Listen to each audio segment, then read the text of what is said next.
avant de retrouver Hervé Dupré, un chiffre qui vient de tomber, celui de l'inflation en France au mois d'octobre. Et ce chiffre, eh bien, il est confirmé à 6,2%. C'est un chiffre en augmentation de plus 1% sur un mois, après une légère décrue en septembre qui était de moins 0,6%. Donc voilà, 6,2% d'inflation en France au mois d'octobre.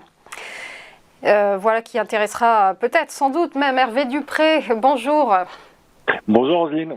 Vous êtes trader pour compte propre et en gestion indépendante depuis 1995. On va parler du CAC avec vous, le CAC 40 qui a commencé la semaine sur un petit appel d'air et qui va probablement, vous allez me dire si je me trompe, probablement se stabiliser sauf énorme surprise.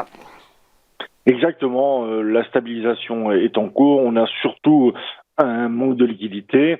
La semaine dernière, le CPI, et donc les chiffres d'inflation aux États-Unis, a donné une grosse impulsion. Donc vendredi, ça n'a pas fait grand-chose. Hier non plus.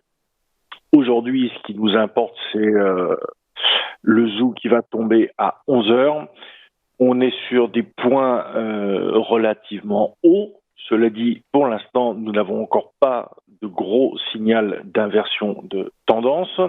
Si ce n'est que je n'ai pas vraiment envie d'inverser la tendance, mais plutôt essayer de rechercher à borner un range temporairement.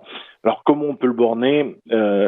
Pour aujourd'hui, je situerai les points autour de 6672, 6687 pour une borne haute avant le ZOO. Et pour une borne basse, à noter que nous avons quand même un gap haussier à 6608, 6609, qui sera un premier objectif pour une vente à l'ouverture, et éventuellement aller chercher le comblement du gap à 6555. C'est tout ce que l'on peut voir pour le moment. On reste relativement serein sur une tendance plutôt moyen terme, plutôt pour la fin d'année, en attente d'éléments peut-être exogènes qui viendront bousculer un peu ces marchés, mais pour l'instant, c'est difficile de se replacer à l'achat sur des replis qui sont relativement faibles, et continuer d'acheter les extensions haussières est particulièrement compliqué aussi.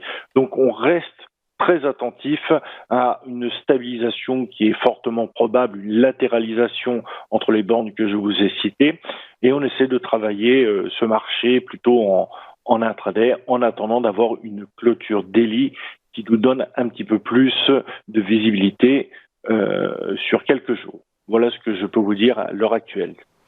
Merci beaucoup Hervé Dupré pour votre décryptage. Belle journée à vous, et on notera que le CAC actuellement évolue en légère hausse, plus 0,3%. À suivre après une courte pause, quelles valeurs vont se démarquer aujourd'hui? Eh bien, ne manquez pas les Market Movers.